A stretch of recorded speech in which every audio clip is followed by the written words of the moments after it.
Prize road. આજે આપણે યહૂદાનો પત્ર તેનો પહેલો અધ્યાય અને તેની ચોથી કલમમાંથી પ્રભુના વચનો જોવાના છે. વચન આ પ્રમાણે છે: કેમ કે જેઓને આ દંડાજ્ઞા માટે પ્રાચીન કાળથી નિર્માણ કરવામાં આવ્યા હતા, એવા કેટલાક માણસો ગુપ્ત રીતે અંદર આવ્યા છે.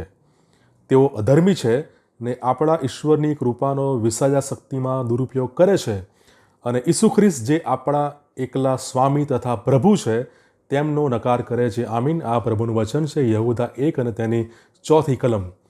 ઉત્તમ જે ઘેટાપાળક હોય છે, ઉત્તમ ઘેટાપાળક એ પોતાના ઘેટાઓનું રક્ષણ કરે છે, પોતાના ઘેટાને એ સાચી દિશામાં યોગ્ય માર્ગદર્શન પૂરું પાડે છે.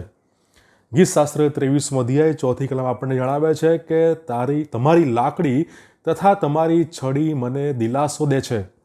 અને યહૂદા એક આત્મિક આગેવાન તરીકે, એક આત્મિક ઘેટાપાળક તરીકે એ પોતાના લોકોનું, પોતાના ટોળાનું જૂઠા શિક્ષણથી, જૂઠા ઉપદેશકોથી, જૂઠા ઉપદેશથી અને જૂઠા પાખંડથી એ જાણે કે રક્ષણ કરે છે, તેમને તે બચાવે છે. જૂઠો ઉપદેશ, જૂઠા ઉપદેશકો અને જૂઠું શિક્ષણ અને એ પાખંડ સામે રક્ષણ કરવાની જરૂરિયાત શા માટે ઊભી થઈ?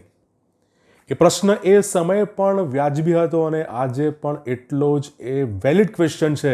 એનો જવાબ એ છે, એ જ કલમમાં એક ભાગ લખેલો છે: એવા કેટલાક માણસો ગુપ્ત રીતે અંદર આવ્યા છે. શા માટે એ રક્ષણ કરવાની જરૂરિયાત ઊભી થઈ? કારણ કે એવા કેટલાક લોકો હતા, એવા કેટલાક માણસો હતા કે જેઓ ગુપ્ત રીતે અંદર આવ્યા છે, મંડળીમાં એ પ્રવેશ પામ્યા છે, મંડળીમાં એ લોકો જાણે કે સરગી ગયા છે, અંદર આવી ગયા છે. અને કેટલાક લોકો, કેટલાક વ્યક્તિઓ મંડળીનું જે આત્મિક શરીર છે, મંડળીની જે આત્મિક વ્યવસ્થા છે, મંડળીની જે આત્મિક શિસ્ત છે અને મંડળી જે ખ્રિસ્તનું શરીર છે, એમાં વાયરસની જેમ એ લોકો ઘૂસી ગયા છે, એમણે પ્રવેશ કર્યો છે. અને યહૂદા તેવા વ્યક્તિઓની પેટર્નનો જાણે કે આ પત્રમાં એ પર્દાફાશ કરે છે.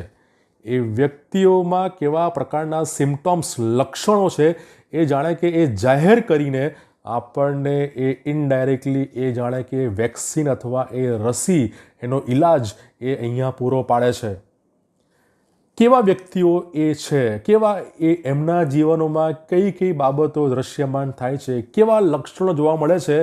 પહેલી બાબત, બાઇબલ નોંધે છે કે તેઓ અધર્મી છે. તેઓ અધર્મી છે અને તેઓ દુષ્ટ છે. તેઓ પોતાને ખ્રિસ્ત તરીકે ઓળખાવે છે, પોતાની ઓળખ એ ખ્રિસ્ત તરીકે એ જાહેર કરે છે, પણ તેમના જીવનો અધર્મી અને દુષ્ટતાથી ભરેલા છે અને તેઓ અધર્મી રીતે એ લોકો વર્તન કરે છે. પહેલો યોહાન તેનો 3 અધ્યાય 10મી કલમ આપણને જણાવે છે: ઈશ્વરના છોકરા તથા શૈતાનના છોકરા એ ઓળખાઈ આવે છે. ઈશ્વરના છોકરા અને શૈતાનના છોકરા એ ઓળખાઈ આવે છે. કેવી રીતે? એ જ કલમ જણાવે છે કે જે કોઈ ન્યાયપણું કરતો નથી, જે કોઈ પોતાના ભાઈ પર પ્રેમ રાખતો નથી, તે ઈશ્વરનો નથી. આ રીતે એ ઓળખ એ છતી થાય છે. એ વ્યક્તિઓનો, એ લોકોનો ઉદ્દેશ, એમનો ધ્યેય, એમનો હેતુ ઈશ્વરનો મહિમા કરવાનો હોતો નથી, પણ પોતાની અનિયંત્રિત વાસનાને સંતોષવાનો હોય છે. તે ફક્ત પોતાનું જ ધ્યાન રાખે છે. એમની સેવા એ હંમેશા એ સ્વાર્થથી ભરેલી હોય છે. આ એમનું પહેલું લક્ષણ. બીજું લક્ષણ, તેઓ ઈસુ ખ્રિસ્તને એ નકારે છે. ખ્રિસ્તને જાણવાથી જ, ખ્રિસ્તને આશરે જ આપણે ઈશ્વર પિતાની પાસે જઈ શકીએ છીએ. પ્રભુ ઈસુ ખ્રિસ્ત એ માર્ગ, સત્ય અને જીવન છે, ને તેમના આશ્રય વિના પિતાની પાસે કોઈ સંજોગોમાં જઈ શકાતું નથી. અને એ વ્યક્તિઓ, એ લોકો એ ખ્રિસ્ત જે માર્ગ, જે સત્ય, જે જીવન છે, એમને નકારીને એ પિતાની પાસે જઈ શકવામાં અસમર્થ છે અને પોતાની જાતને એ કોઈ પણ સંજોગોમાં બચાવી શકતા નથી. એ રીતે તેઓ નાશના માર્ગમાં એ આગળ વધે છે. પોતે તો વધે છે અને સાથે બીજાઓને પણ એ નાશમાં ખેંચી જાય છે. શું આપણી વ્યક્તિગત આત્મિક રોગ પ્રતિકારક શક્તિ, આપણી મંડળીની આત્મિક રોગ પ્રતિકારક શક્તિ, શું એ મજબૂત છે કે નહીં? એ આ દિવસોમાં તપાસવી રહી, ચકાસવી રહી.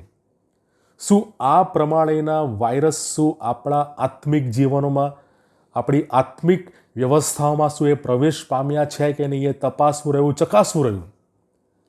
અને જો નથી તો આજનું વચન આપણને સ્પષ્ટ જણાવે છે કે એવા વ્યક્તિઓને, એવા વાયરસ, એવા રોગને, એવી બીમારીને ઓળખીએ અને તરત જો એ આપણને દ્રશ્યમાન લાગે તો તરત એનાથી દૂર થઈએ, એને દૂર કરીએ. નીતિવચન 10મો અધ્યાય 27મી કલમ આપણને જણાવે છે કે યહોવાનું ભય આયુષ્ય વધારે છે. જો આત્મિક રોગ પ્રતિકારક શક્તિ કેળવવી છે, મજબૂત કરવી છે, ઈશ્વરનું ભય અને ન્યાયપણું અને પ્રભુ ઈસુ ખ્રિસ્ત જે માર્ગ, સત્ય, જીવન, એને આશરે જ આપણે આત્મિક રોગ પ્રતિકારક શક્તિને એ મજબૂત બનાવી શકીએ છીએ.